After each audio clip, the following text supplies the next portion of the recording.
பார்த்து கொண்டிருக்கிறோம். உலகின் வல்லரசுகளின் நம்பர் 1 வல்லரசு என்று கூறப்படும் அழைக்கப்படுகின்ற அமெரிக்காவிலே அரசு நிர்வாகம் முற்றிலுமாக முடங்கி இருக்கிறது. அந்த முடங்கி இருக்கு என்பதை வெள்ளை மாளிகை தன்னுடைய அதிகாரப்பூர்வ அறிவிப்பாக Democrats have shut down the government என்று கூறி 00000 என்று கொடுத்திருக்கிறார்கள். டெமோக்ரேட் ஷட் டவுன் என்ற வகையில் ஜனநாயக கட்சியினர், அதாவது ட்ரம்புக்கு எதிரான, ட்ரம்ப் குடியரசுக் கட்சியை சேர்ந்தவர், அவருக்கு எதிரான ஜனநாயக கட்சியினர் நிதி மசோதாவை செனட் சபையில நிறைவேற்ற முடியாமல் தோற்கடித்து விட்டனர். இதனால் நிதி மசோதா நிறைவேறாததால் அரசுக்கு போதிய நிதி ஒதுக்கீடு செய்ய முடியாத நிலை ஏற்பட்டிருக்கிறது. இதனால் அரசு ஊழியர்களுக்கு சம்பளம் கொடுக்க முடியாத சூழல் ஏற்பட்டிருக்கிறது. 8 லட்சம் ஊழியர்கள் தற்காலிகமாக வேலை இல்லாமல் போக போகிறார். அதாவது தற்காலிகமாக வீட்டுக்கு அனுப்பப்படுவார்கள், அவர்களுக்கு சம்பளம் கிடையாது. 8 லட்சம் ஊழியர்கள், ஏற்கனவே நேற்று 1 லட்சம் அரசு ஊழியர்கள் ராஜினாமா செய்திருக்கிறார்கள்.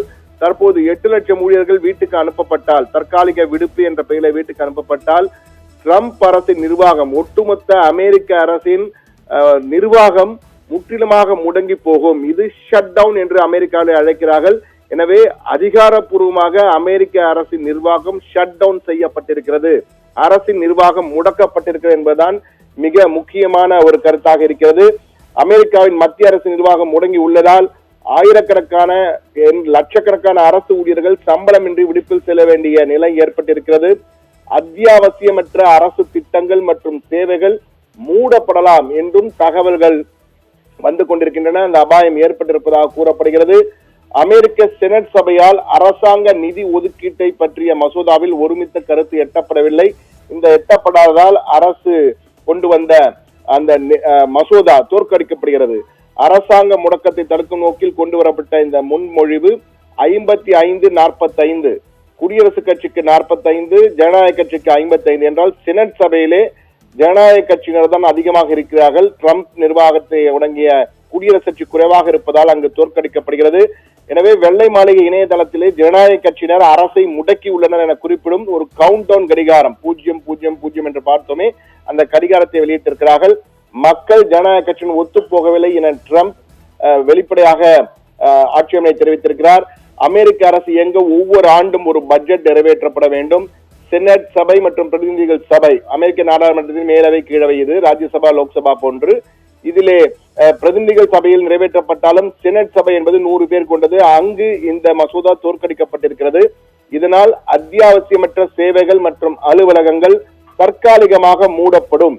இதுதான் பணி முடக்கம், அதாவது ஷட் டவுன் என்று கூறுகிறோம்.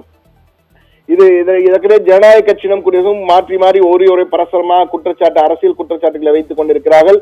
இதனால் பெரும் பாதிப்பு ஏற்படக்கூடிய தற்போதே தேசிய பூங்காக்கள் எல்லாம் மூடப்பட்டு விட்டன. தொழிலாளர்களால் சம்பளம் கிடைக்காது என்பதால் அவர்கள் அந்த பூங்காக்களை எல்லாம் மூடிவிட்டனர். தொழிலாளர் துறையின் கீழ் செயல்படும் புள்ளி விவர பணியகம் மூடப்படுகிறது. இதனால் வெள்ளிக்கிழமை வெளியிடப்பட்ட மாதாந்திர வேலைவாய்ப்பு அறிக்கை வெளியாகவில்லை. சமீப காலமாக வேலைவாய்ப்பு குறைந்திருப்பதால் இந்த அறிக்கை பொருளாதார நிலையிலே பெரும் தாக்கத்தை ஏற்படுத்தும், ரிசெஷன் போன்ற ஒரு நிலையை உருவாக்க வாய்ப்பு இருக்கிறது என்றும் கூறப்படுகிறது.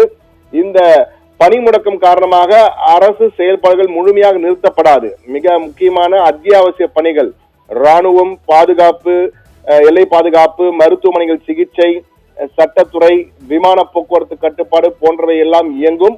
போன்ற அத்தியாவசிய பணிகள் அனைத்துமே இயங்கும். ஆனால் சமூக பாதுகாப்பு, மருத்துவ காப்பீடு போன்ற மற்ற பணிகள் எல்லாம் முடங்கும் வாய்ப்பு ஏற்பட்டிருக்கிறது. அத்தியாவசிய தொழிலாளர்கள் பொதுவாக பணி முடக்கத்தின் போதும் வழக்கம் போல்தான் செயல்படுவார்கள். ஆனால் இந்த அத்தியாவசியமற்ற பணிகள், உணவு உதவி திட்டங்கள், மழலையர் பள்ளிகள், கடன் கல்வித்துறை, உணவு ஆய்வுகள், தேசிய பூங்கா செயல்பட ஆகியவையெல்லாம் முற்றிலுமாக முடக்கப்படும். 2018 ஆண்டு ட்ரம்ப் ஆட்சியில் இருந்தபோது முதன்முறையாக அப்போது ட்ரம்ப் ஆட்சியிலே இதே போன்ற ஒரு நிலை ஏற்பட்டது.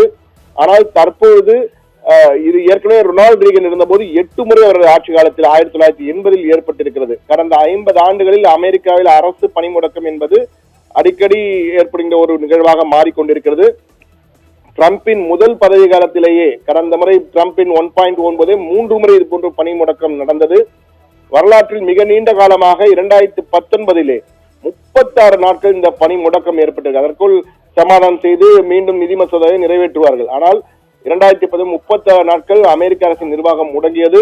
தற்போது எவ்வளவு நாள் நீடிக்கும், எவ்வளவு நாள் முடங்கப் போகிறது என தெரியவில்லை. ஏனால் ட்ரம்புக்கு எதிராக ஜனநாயக கட்சியினர் மிக தெளிவாக இருக்கிறார்கள். இதை நாங்கள் நிறைவேற்ற விட மாட்டோம் என கூறிக்கொண்டிருக்கிறார்கள். ட்ரம்ப் செய்யும் அநியாயங்களை தட்டி கேட்க வேண்டும், எனவே நாங்கள் நிறைவேற்ற விட மாட்டோம் என கூறிக்கொண்டிருப்பதால், ட்ரம்பும் பிடிவாதமாக இருப்பதால், இருவருமே விட்டுக் கொடுக்காமல் இருப்பதால் இந்த அரசியல் காரணமாக இந்த நிதி மசோதா நிறைவேற்றப்படுவதிலே பெரும் சிக்கல் நீடிக்கிறது. இதனால் நிதி மசோதா நிறைவேற்றப்படுவதற்கான வாய்ப்புகள் மிக குறைவு.